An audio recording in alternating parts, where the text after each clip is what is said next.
Welcome my dear students, कैसे हैं आप सब लोग। मैं हूं आपका दोस्त नितिन और हम लोग अपने चैनल पे आगे बढ़ते जा रहे हैं और आप लोगों का प्यार मुझे मिलता जा रहा है। अब जितना ज़्यादा प्यार मिलता है उतनी रिस्पॉन्सिबिलिटी भी बढ़ती है, तो डेफिनेटली उस रिस्पॉन्सिबिलिटी को ध्यान रखते हुए कई स्टूडेंट्स ने बोला कि सर आप एक सीरीज शुरू करो चार्टर्ड अकाउंटेंसी की। तो जितना मुझे आता है उसका शुरू करते हैं। तो लेकिन शुरुआत की जैसे मेरा रूल है कि जो भी सब्जेक्ट में शुरू करता हूँ, जो भी टॉपिक में शुरू करता हूँ, सबसे पहले डिस्कस करते हैं उसका हम सिलेबस। तो पहली बात याद करते हैं, आज हम बात कर रहे हैं सीए फाउंडेशन। मतलब बिल्कुल शुरुआती लेवल पे आप जब काम करते हैं तो उसके अंदर आपको कुछ सिलेबस का डिस्कशन करना जरूरी होता है।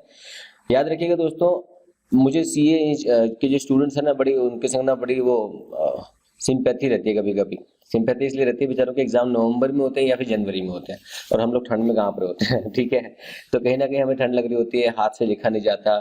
ठंड में कैसे लिखते हैं, मैंने एक वीडियो बना रखी है छोटी सी, हो सके तो उसको भी देखना कि how to write exam in winters. ठीक है, सर्दी में हाथ क्या नहीं चलते तो कैसे लिखें, कैसे लिखना बड़ा मुश्किल होता है। Anyway that is a different aspect. आज हम बात करने वाले हैं फाउंडेशन के अंदर सीए फाउंडेशन। सीए मालूम है आपको, chartered accountancy, ICAI institute of chartered accountancy of India, ये आपका गवर्निंग बॉडी है और ये फाउंडेशन में हमें 4 पेपर्स करने के लिए बोला जाता है। 4 पेपर्स में से अभी मैं जो डिस्कशन करने वाला हूँ आपसे, जितना हो सके सारे पेपर के बारे में डिस्कस करूंगा और ये बताऊंगा कि मेरी वेब चैनल के ऊपर आपको ये टॉपिक मिलेगा या नहीं मिलेगा। अब होता है क्या है कि कई चैनल पे कुछ मिलेगा, किस चैनल पे कुछ मिलेगा। जो मेरे चैनल पे जो मिल रहा है फिलहाल वो मिलेगा, अगर मैं बात करूँ किसी पर्टिकुलर टॉपिक की, तो अप टू बीकॉम बीबीए या एमबीए लेवल तक का मिलेगा, लेकिन और इन डेप्थ पढ़ने की हम कोशिश करेंगे साथ साथ। तो जितना कवर हो गया होगा मैं आपको बताता जाऊंगा, तो you can just highlight that and just go through that. ठीक है, कॉन्सेप्चुअल क्लैरिटी की गारंटी मैं देता हूँ, प्रैक्टिस आपको खुद करनी पड़ेगी। सबसे पहले बात करते हैं पेपर 1। पेपर 1 की अगर फाउंडेशन में बात करें तो होता है हमारा principle and practice of accounting. देखो डेफिनेटली जब हम बात करते हैं चार्टर्ड अकाउंटेंसी, तो डेफिनेटली हर जगह पे हर सेमेस्टर में जितने भी आपके लेवल्स हैं उसके अंदर हमेशा अकाउंटिंग का पेपर जरूर आएगा, चाहे फाइनेंशियल हो, चाहे कॉस्ट हो, चाहे मैनेजमेंट हो, चाहे कंपनी हो, अकाउंटिंग विल बी देयर। तो ये 100 मार्क्स का पेपर होता है, 3 घंटे का आपका। इसका ऑब्जेक्टिव होता है to develop an understanding of basic concepts and principles of accounting. तो जो आपने 11th 12th में किया है और कुछ एडिशनल फ्रेमवर्क, ये आपको क्लैरिटी इसमें लानी पड़ती है। तो अगर कुछ स्टूडेंट ऐसे हैं जो बीकॉम फर्स्ट ईयर करने के बाद सीए फाउंडेशन करते हैं, तो definitely that time it becomes easy, क्योंकि उन्होंने 11th 12th और कुछ advance level of financial accounting कर लिया होता है। तो कंटेंट क्या है, जैसे meaning and scope of accounting, accounting concept, accounting terminology means basics of concept. तो यहाँ से अगर मैं बात करूँ तो ये अकाउंटिंग टर्मिनोलॉजीज हैं, इसके लिए आप मेरी वीडियो देख सकते हो, basics of accounting, basic terms in accounting. आपको करना कुछ नहीं होता, किसी भी टीचर के अगर सब्जेक्ट ढूंढने तो आप सिर्फ लिखो basic terms of accounting Nitin Goyal, तो आपके पास उसका वीडियो आपके सामने आ जाएगी। कैपिटल रेवेन्यू एक्सपेंडिचर, कई बच्चों को ये पता ही नहीं होता कि होता क्या है ये। फिर से इसके ऊपर नाम डालो, capital revenue expenditure Nitin Goyal, and you will get one video. Contingent asset, contingent liabilities, just डालो और वीडियो आपके सामने होगी। फिर अकाउंटिंग पॉलिसीज क्या होती हैं। पॉलिसी मतलब ये नहीं कि गवर्नमेंट की पॉलिसी, जो अकाउंटिंग स्टैंडर्ड्स होते हैं, अकाउंटिंग पॉलिसीज होती हैं, कैसे काम बनेगा उसके बारे में बात कर रहे हैं। यहाँ पे अकाउंटिंग प्रिंसिपल्स की बात अभी नहीं कर रहे हैं। Accounting as a measurement discipline, valuation principles, accounting estimate, ये सब थियोरेटिकल फ्रेमवर्क है, इसमें कहीं प्रैक्टिकल नहीं करना आपको, अंडरस्टैंडिंग्स है। अकाउंटिंग स्टैंडर्ड्स ये सबसे ज्यादा इंपॉर्टेंट होता है, क्योंकि इसके ऊपर सबसे ज्यादा क्वेश्चंस आप एक्सपेक्ट कर सकते हो थ्योरी वाइज। अकाउंटिंग प्रोसेस, अब अकाउंटिंग प्रोसेस क्या होता है, इसके लिए आप हमारी वीडियो अगर आप चेक करना चाहोगे तो उसमें देखो बुक्स ऑफ अकाउंट्स की बात कर रहे हैं। तो बुक्स ऑफ अकाउंट शुरू होती है जर्नल, लेजर, ट्रायल बैलेंस, यहाँ तक आपको पूरा करना है। तो आप मेरी वीडियो सर्च कर लो सिर्फ इसके बारे में, ऐसे नहीं बुक्स ऑफ अकाउंट्स, ऐसे सर्च करना journal, ledger, trial balance, Nitin Goyal, ऐसे। ठीक है, आप उसके अंदर करोगे तो आपको समझ आ जाएगा। अकाउंटिंग इक्वेशन आप सर्च करो, आ जाएगा। Preparation of trial balance is just a 1 minute game, इसके अंदर कुछ नहीं है। अगर आपने लेजर सही बना रखा है तो ट्रायल बैलेंस में सिर्फ 2 मिनट का काम होता है। फिर रेक्टिफिकेशन ऑफ एरर्स, मैंने एक छोटी सी वीडियो इसके ऊपर बना रखी है, करीबन आधे पौने घंटे की। अगर आप उसको सर्च करोगे तो you will understand the real concept of कि सस्पेंस अकाउंट कब यूज करना है, कब नहीं करना, ओवरकास्ट का मतलब क्या है, अंडरकास्ट का मतलब क्या है, रेक्टिफाई कैसे करते हैं, उसका तरीका क्या है, तो आप उसको स्टडी कर सकते हो। बैंक रिकंसिलिएशन स्टेटमेंट, मैं आपको खुल के बताता हूँ कि ये एक ऐसा चैप्टर है जिसके लिए मैंने एक गेम डिजाइन कर रखा है शेर बकरी का। आपने कुछ नहीं करना, उस चैप्टर पे जाओ, link bank reconciliation statement Nitin Goyal लिखो आप, and you will get the first part 1 में आपको मिलेगा। उसमें मैंने गेम खिलाया हुआ है। अगर आपको वो गेम समझ आ गया, चाहे आप सीए करो, सीएस करो, CWA करो, चाहे बीकॉम करो, चाहे कोई भी कोर्स करो जहाँ BRS आ रहा है, टेक माई वर्ड्स, आपके आंसर कभी गलत नहीं होंगे, ठीक है। So introduction, reasons, preparation of bank reconciliation statement. फिर आता है इन्वेंटरीज। ये एक्चुअली हम लोग कई बार हम लोग कवर करते हैं कॉस्ट अकाउंटिंग में, लेकिन inventory is a part of financial accounting. तो आपने क्या करना है, एक टॉपिक ऐसे ढूंढना है, इन्वेंटरी वैल्यूएशन। आपने लिखना है इन्वेंटरी वैल्यूएशन एंड लिखना मटेरियल, दोनों क्या लिखना है, नितिन गोयल। ऐसे आपको चैप्टर का नाम आ जाएगा, cost of inventory, net relative value. इसके अंदर कुछ टेक्निक होती है, अगर आपने कर रखे हैं तो नाम अच्छे से याद होंगे, नहीं कर रखा तो सुन लो, नाम आएंगे इसमें FIFO, LIFO, HIFO, average, weighted average. इसमें मैंने आपको मैंगो शेक बनाना सिखाया है, एंड यू विल सरप्राइज, क्या मैंगो शेक बनाना सिखाया है? हाँ, मैंने मैंगो शेक बनाना सिखाया है। अगर वो सीख गए तो ये चैप्टर चुटकियों में खत्म हो जाएगा, ठीक है। Concepts and accounting of depreciation, जो आपने 11th में किया है डेप्रिसिएशन, और यहाँ पे क्या है, थोड़ा डिफरेंस क्या आता है। 11th तक आपने जो डेप्रिसिएशन का मेथड किया, वहाँ पे सिर्फ मेथड सीखे, straight line method, WDV method, ऐसे 2 मेथड सीखे। लेकिन यहाँ पे आने के बाद आपको चेंजेस आता है कि एक एडिशन होता है, change in method of depreciation. मतलब अगर कंपनी पहले स्ट्रेट लाइन मेथड कर रही थी और अब सडनली उसने उठा के WDV कर लिया, तो उसका इम्पैक्ट क्या होगा? वो तो सिंपल हो गया। लेकिन अगर यही मेथड आपने चेंज रेट्रोस्पेक्टिव कर लिया तो क्या होगा? रेट्रोस्पेक्टिव मतलब होते हैं बैक डेट से। ये सब चीजें मैंने अभी ये वाला टॉपिक मैंने कवर नहीं किया, लेकिन soon it will be covered कि रेट्रोस्पेक्टिव और change in method of depreciation, retrospective and respective बाद मेथड कराऊंगा बाद में। लेकिन नॉर्मल लॉजिक क्या है वो मैंने कवर कर रखा है। सिर्फ फिर से बोल रहा हूँ, आपको नाम लिखना है और नितिन गोयल लिखो, आपके पास टॉपिक आ जाएगा। Same entries can be used for promissory notes as well. Sale of goods on approval और रिटर्न बेसिस। कभी कभी हम लोग अपने कस्टमर्स को सैंपल देते हैं। अब अकाउंटिंग एंट्रीज में आपको याद होगा, आपने 11th में भी किया है, बीकॉम में भी करते होंगे जैसे भी है। तो हमने क्या किया, उनको बोला कि अगर आपको समझ आए तो आपका हो गया, नहीं तो वापस कर देना। दोबारा क्या है, sale of goods on approval और रिटर्न बेसिस। अगर पसंद आ गया तो आपका, नहीं आया तो वापस दे देना। तो till the time they do not take it. अब इसमें होता क्या है, यहाँ पे इस चीज को लेकर के रेक्टिफिकेशन होता है। होता कैसे रेक्टिफिकेशन? हम लोगों ने तो बोल दिया कि सर सेल हो जाए, तो हमने कस्टमर को दे दिया, अभी बिका नहीं है माल, उसने अप्रूवल नहीं दिया, लेकिन हमने उसको सेल मान लिया। अगर हमने उसको सेल मान लिया तो क्या होगा? गलती हमारी हो जाएगी। हमने उसको गलती से सेल माना क्यों? तो गलती से मिस्टेक आया था ना गाना, गलती से मिस्टेक, तो वो नहीं होनी चाहिए। जब हमने बोला अप्रूवल के लिए गया है तो हम सेल कैसे मान सकते हैं? तो उससे हुआ क्या घाटा? जब हमने उसको सेल मान लिया तो हमारी सेल बढ़ गई, हमारे डेटर्स बढ़ गए, हमारा क्लोजिंग स्टॉक कम हो गया। लेकिन अभी तो कुछ भी नहीं हुआ ना, तो हमारे पास एक ही चीज में 4 इफेक्ट आते हैं, तो जो हम वापस लेने पड़ते हैं। तो बात की बात है। फिर कंसाइनमेंट अकाउंट, ये मैंने चैप्टर पूरा कवर कर रखा है, इसको प्लीज आप कवर कीजिएगा। सिर्फ सर्च करना है consignment account Nitin Goyal and you will get the complete chapter. Average due date chapter मैंने अभी नहीं कराया है, अकाउंट करंट मैंने चैप्टर नहीं कराया है, लेकिन ये हमारे सिलेबस के पार्ट होते हैं। Final account of sole proprietors, ये आपका वही है जो आपने 11th स्टैंडर्ड में किया था, फाइनेंशियल स्टेटमेंट, जिसमें trading account, profit and loss account, balance sheet, जिसमें 2 चैप्टर में आपने कवर किया था, पार्ट ए, पार्ट बी, जिसके अंदर आपने पहले विदाउट एडजस्टमेंट किया था, बाद में विद एडजस्टमेंट किया था, लेकिन यहाँ पर सब एडजस्टमेंट के साथ है। तो बहुत सिंपल चैप्टर होते हैं, no need to think about कि है क्या। मैं बल्कि इसको दोबारा से कवर करना शुरू करूंगा। सिर्फ फर्क क्या आता है कि जब आप 11th में करते हो तो एंट्री थोड़ी सी एक सिंपल सेंटेंस में आती है, और जब हम CS वगैरह करते हैं, MBA करते हैं, एक्स्ट्रा कोई कोर्स करते हैं जो कि थोड़ा हाई लेवल पे आता है, MCOM करते हैं, तो वहां पे एंट्री थोड़ी सी कॉम्प्लेक्स सेंटेंस बना कर देते हैं। अकाउंटिंग एडजस्टमेंट तो सेम ही रहेंगे ना दोस्त, लेकिन एंट्रीज को कॉम्प्लेक्स सेंटेंस बना देते हैं। हमें लगता है पता नहीं क्या बोल गया यार ये, और इतना क्या बोल गया, तो उसमें आपका रेक्टिफिकेशन भी डाल देते हैं, रेक्टिफिकेशन, उसमें रेक्टिफिकेशन भी डाल देंगे, sale on goods on approval basis भी डाल देंगे, सब कुछ डाल देंगे, जो 11th में हम नहीं करते थे। फिर आता है पार्टनरशिप अकाउंट, ये 12th स्टैंडर्ड शुरू हो गया, देखो 12th का। इसमें आपने fundamental, admission, retirement, death, dissolution, कुछ मत करो यार, सिंपल एक नाम लिखो, सीधा चैप्टर का नाम और नितिन गोयल पे पहुंच जाओ।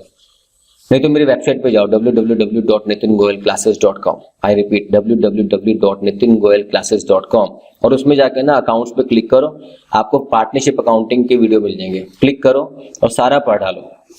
इवन इंसॉल्वेंसी तक सब कवर कर रखा है। तो इसमें क्या है, final account, partnership firm, admission, retirement, death of partner including treatment of goodwill, ये हमें पता ही है। Introduction of to LLP, limited liability partnership, and distinction of LLP from partnership. तो इन दोनों के अंदर डिफरेंस में थियोरेटिकल पोर्शन है ये। और इसमें एक चैप्टर जो इन्होंने नहीं लिखा हुआ, दैट इज डिसोल्यूशन, वो शायद इन्होंने इस बार सिलेबस में नहीं रखा, लेकिन आप करना चाहो तो कर सकते हो, आपके बीकॉम में तो काम आ ही जाएगा जो। और याद रखना दोस्तों, अगर CA कर रहे हो ना, कई बार स्टूडेंट बोलते हैं ऐसे करना ही जरूरी है क्या, कर लो। CA कर रहे हो ना, कर लो, लेकिन साथ साथ बीकॉम वगैरह कर लेना, अपनी जो ग्रेजुएशन डिग्री है वो साथ साथ करते चले जाओ, क्योंकि सिलेबस नॉर्मली सेम ही होता है, CA में ज़्यादा ही पढ़ते हो तो वहाँ तो अपने आप कवर हो जाएगा, ठीक है। तो वो छोड़ना मत, क्योंकि कई बार क्या होता है कि लंबी जर्नी होती है, कभी कभी हमारा मन थक जाता है, हम हट जाते हैं, तो पता चले ना यहाँ के रहे ना वहाँ के रहे, तो कोई दिक्कत नहीं है, पैरेलल चलने दो यार, सिलेबस एग्जाम अलग अलग टाइम पे होते हैं, करना जरूर साथ साथ। Financial statement for non profit organisation, ये चैप्टर क्या होता था बेसिकली, ये कभी 11th में होता था, 12th में होता था, बाद में 11th में हो गया, फिर बाद में 12th में हो गया, फिर बाद में 11th में हो गया, ये चलता रहता है। लेकिन इसमें होता क्या है, फाइनल अकाउंट्स में बनाते हैं trading account, profit and loss account, balance sheet, लेकिन यहाँ बनाते हैं हम income and expenditure account and balance sheets.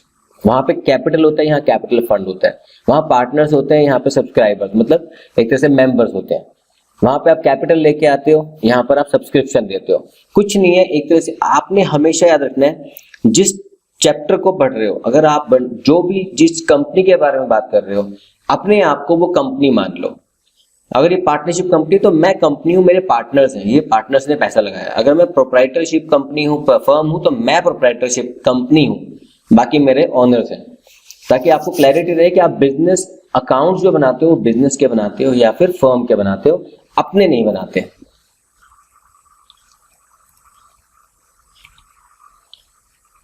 Introduction to company accounts, company accounts के अंदर हम दो चीजों की बात करते हैं, शेयर्स एंड डिवेंचर्स। फिर से वो बता रहा हूँ, वेबसाइट पे जाओ या फिर प्लेलिस्ट में चेक कर लो, कंपनी अकाउंट्स के पहले बेसिक समझाया हुआ है, फिर issue of shares, issue of and forfeiture of shares, capital reserve सब करा रखा है, प्रोराटा तक करा रखा है।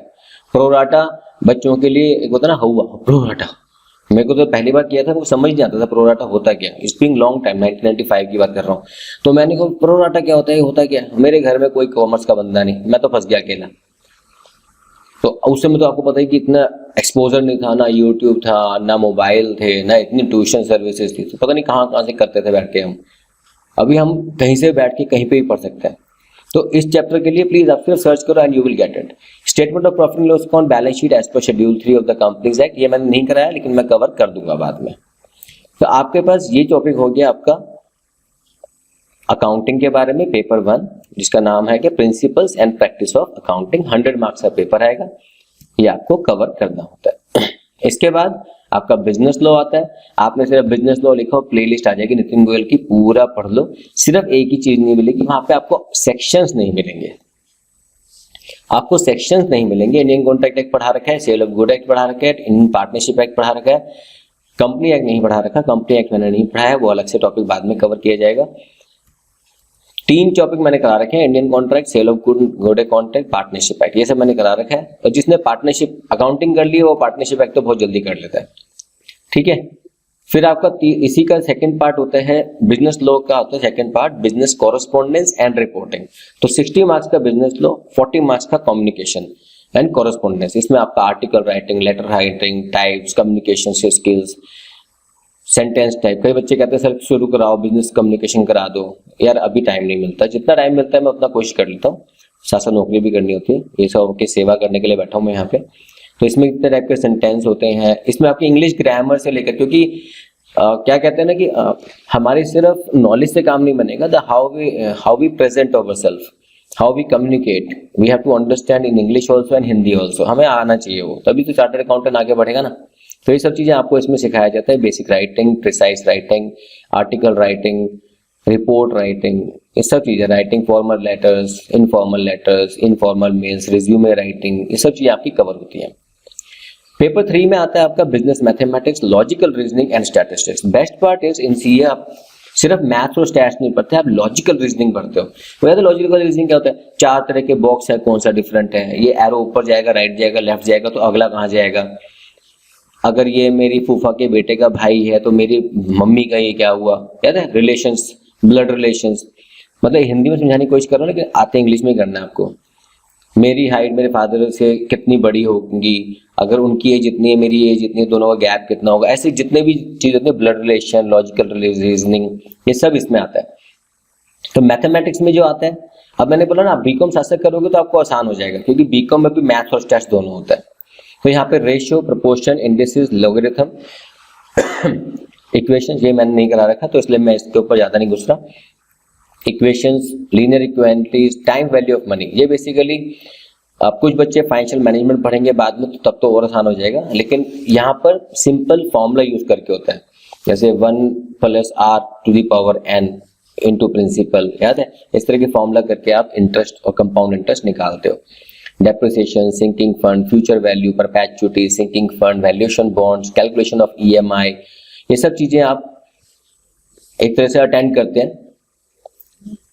Permutation, combination, sequence and series, अब यहाँ पे आके बच्चे रोना शुरू करते हैं। 80% ये उनके एस्पायरेंट्स जो होते हैं ना फाउंडेशन के, यहीं पे छोड़ते हैं, यार हमसे तो होगा नहीं यहाँ पे। वो ये नहीं सोचते इसको कर लो बीकॉम अपने आप हो जाएगी, तो यहाँ पे करो वहाँ अपने आप हो जाता है।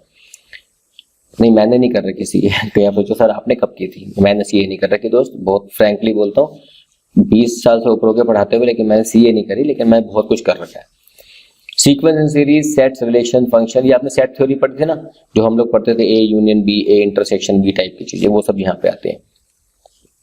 फिर आता है स्टैटिस्टिक्स का पोर्शन। इसमें स्टैटिस्टिक्स में क्या आता है, आपके पास आपको स्टैटिस्टिक्स पढ़ने के लिए प्रोबेबिलिटी छोड़ दो बस, प्रोबेबिलिटी मैंने नहीं करा रखी। जैसे मेजर ऑफ सेंट्रल टेंडेंसी, जैसे यहाँ तक का सिलेबस मैंने मैक्सिमम करा रखा है, ठीक है, पाई चार्ट वगैरह, पॉलीगन, क्वार्टाइल डेविएशन, प्रोबेबिलिटी मैंने नहीं करा रखी है। पता नहीं मुझे पढ़ानी नहीं आ पाती, मतलब सीरियसली, मतलब बड़ा जेन्युइन बता रहा हूँ, मुझे आज तक की प्रोबेबिलिटी है जो पढ़ के समझ आ जाती है, लेकिन पढ़ानी नहीं आती मुझे। My father is a mathematician, उन्होंने बड़ी कोशिश करी कि मैं पढ़ाना सीख जाऊँ, लेकिन मैं पढ़ाना नहीं सीख पाया प्रोबेबिलिटी को। मैं पढ़ता हूँ, पढ़ के आंसर निकाल सकता हूँ दोबारा से, लेकिन जब मैं पढ़ाने आता हूँ ना, मुझे पता नहीं क्या आफत आती है। मतलब आप कॉलेजेस में मैंने जब पढ़ाया ना, अपने जितने भी लेवल कॉलेजेस पे, जब भी स्टैट्स में प्रोबेबिलिटी आती थी ना, मैं बोलता था जाके सर किसी और से पढ़वा दो, मुझे पढ़ानी नहीं आती है, तो किसी और टीचर से प्रोबेबिलिटी पढ़ाते थे, बाकी मैं पढ़ाता था आके। तो अंडरस्टैंड ना, मुझे पता नहीं कोई हवा सा लगता है, पढ़ाना नहीं आता ये। यहाँ तक कि डाइस भी फेंक के दिखा ली मैंने लोगों को, पत्ते भी निकाल के देख लिए, लेकिन मैं पढ़ा नहीं पाया उसको। थ्योरेटिकल डिस्ट्रीब्यूशन में आप पढ़ते हैं नॉर्मल डिस्ट्रीब्यूशन या फिर Poisson distribution, binomial distribution, theoretical distribution, ये सब चीजें आप इसके अंदर पढ़ते हैं। थोड़ा सा कॉम्प्लिकेटेड होता है, लेकिन अगर आप समझ के करोगे तो it will very easy for you. Correlation, regression, index number, time series, ये सब आपने 11th में कर रखा है, तो बस उसी का थोड़ा सा एक्सपेंशन हो जाता है, ज्यादा नहीं।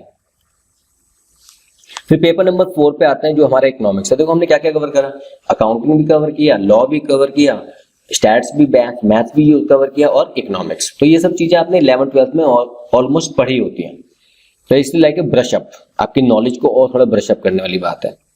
और हाँ, फ्री में नंबर नहीं मिलेंगे, पढ़ाई पूरी करनी पड़ेगी। बिजनेस इकोनॉमिक्स में बात करते हैं तो आपने माइक्रो इकोनॉमिक्स पढ़ा होगा, demand theory, supply theory, production theory, ये सब चीजें इसमें कवर होती है। जैसे बिजनेस इकोनॉमिक्स क्या होता है, theory of demand and supply क्या होता है, theory of production and cost क्या होता है। अब कई बच्चे कंफ्यूज होते हैं कि बिजनेस इकोनॉमिक्स क्या पूरा माइक्रो इकोनॉमिक्स है? नहीं, आंसर है नहीं। बिजनेस इकोनॉमिक्स के अंदर माइक्रो इकोनॉमिक्स आता है, उसके अलावा भी काफी चीजें आती हैं। जैसे उसके अंदर आपके पास ये बिजनेस साइकिल ऐड हो जाता है, जो आपके माइक्रो इकोनॉमिक्स में ऐड नहीं करते। तो इसके मीनिंग क्या है, फेजेस क्या है, फीचर्स क्या है, इसके ऊपर शायद मैं वीडियोस बनाना शुरू करूंगा, लेकिन अभी नहीं। नवंबर अटेम्प्ट के लिए जो बच्चे करेंगे उनके लिए हम बाद में करेंगे, अभी इमीडिएट शुरू नहीं कर सकते। कॉजेज बिहाइंड दीज साइकिल्स क्या होता है। Then business and commercial knowledge का सेकंड पार्ट है बिजनेस इकोनॉमिक्स का, कमर्शियल नॉलेज। तो जैसे हमने कहा सर बिजनेस एनवायरनमेंट क्या होता है, बिजनेस ऑर्गेनाइजेशन क्या होता है, गवर्नमेंट की पॉलिसीज एंड बिजनेस ग्रोथ से क्या रिलेशन क्या है आपस में, ऑर्गेनाइजेशन फैसिलिटीज क्या है, जैसे आरबीआई, मतलब गवर्निंग बॉडीज कौन कौन सी है, आरबीआई बैंक देखता है, सेबी जो है स्टॉक मार्केट देखता है, सीसीआई, आईआरडीए इंश्योरेंस देखता है, Indian development bank IFSI, SIDBI, EXIM, NABARD, ये सारी चीजें इंडियन डेवलपमेंट बैंक्स हैं। कॉमन बिजनेस टेक्नोलॉजीज क्या क्या होती हैं जो कि हमारी फाइनेंस में यूज होती है, मार्केटिंग में यूज होती है, बैंकिंग में यूज होती है, अदर बिजनेस टेक्नोलॉजी। ये तो एक ऐसा टॉपिक है जिसको आपको ना भी आता हो सिलेबस में तो भी पढ़ना चाहिए अगर आप कॉमर्स के स्टूडेंट हैं तो। क्यों? क्योंकि यहाँ पे आप बहुत सारे टर्म ऐसे सीखते हो जो कि आपकी डे टू डे लाइफ में काम आने वाली है फ्यूचर में। ठीक है, तो ये क्या है कि आपको ये 4 पेपर्स में आपका फाउंडेशन का सिलेबस कवर होता है। तो इसमें से मेजॉरिटी ऑफ थिंग जो मेरे चैनल पे कवर हो चुकी है वो बता चुका हूँ, और अगर हम नवंबर अटेम्प्ट करने वाले हैं तो उसमें काफ़ी चीज़ें और ऐड होती जाएंगी। सिर्फ आपसे क्या चाहिए, आप इस चैनल से जुड़ जाओ और जल्दी से जल्दी जितने भी लेक्चर्स आते रहेंगे उनको आप पढ़ते रहो, शेयर करते रहो। कंसेप्चुअल क्लैरिटी मैं दे दूंगा, प्रैक्टिस अपने आप करनी पड़ेगी दोस्तों, ठीक है। यहाँ कोई आपको वो ट्यूशन सर्विस नहीं चल रही फिलहाल कि मैं आपको बोलूंगा नहीं मुझे SMS डालो, मैं वीडियो लेक्चर भेज रहा हूँ, या मैं आपको मुझे SMS डालो, मैं आपको क्या कहते हैं पेन ड्राइव में लेक्चर दे रहा हूँ। मैं ऐसा कुछ नहीं करता। मेरे सब्जेक्ट जितने भी आप देखोगे पूरा सिलेबस कवर कर देता हूँ कंसेप्चुअली, ठीक है। सिर्फ आपका साथ चाहिए। आज हमारा 2.5 लाख के आसपास का परिवार हो चुका है, और ये 2.5 लाख का परिवार सिर्फ 2.5 लाख तक रहना नहीं चाहिए, आगे बढ़ता रहना चाहिए, सिर्फ आप लोगों के साथ, ठीक है। तो इसको पढ़ते रहो, पढ़ाते रहो। मैक्सिमम लेक्चर्स अकाउंटिंग में जो पढ़ाता हूँ बोर्ड पे पढ़ाता हूँ, थ्योरेटिकल होते तो ऐसे बैठ के पढ़ा देता हूँ। ठंड तो मुझे भी लग रही है ना, हाथ तो मेरे भी कांप रहे हैं, नीचे बैठा हुआ हूँ, ठीक है। तो जहाँ पे मुझे लगेगा जैसे पढ़ाना होता है मैं पढ़ा देता हूँ। Just stay in touch, subscribe the channel, share the channel, और अगर आपको समझ में आ रहा है तो थम्स अप, लाइक दे दिया करो। ऐसा लगता है अटेंडेंस हो गई, बच्चे आए थे, ठीक है। तो आप आए हो, अटेंडेंस लगा रहे हो, तो प्लीज एक थम्स अप दे दिया करो ताकि लगे टीचर को कि हाँ कुछ चल रहा है। ओके, तो wish you all the best, have a great new year 2021, क्योंकि CA स्टूडेंट से पहली बार मुलाकात हो रही है। तो आगे हम बढ़ते रहेंगे और पढ़ते रहेंगे, ठीक है। Take care, all the best, bye bye.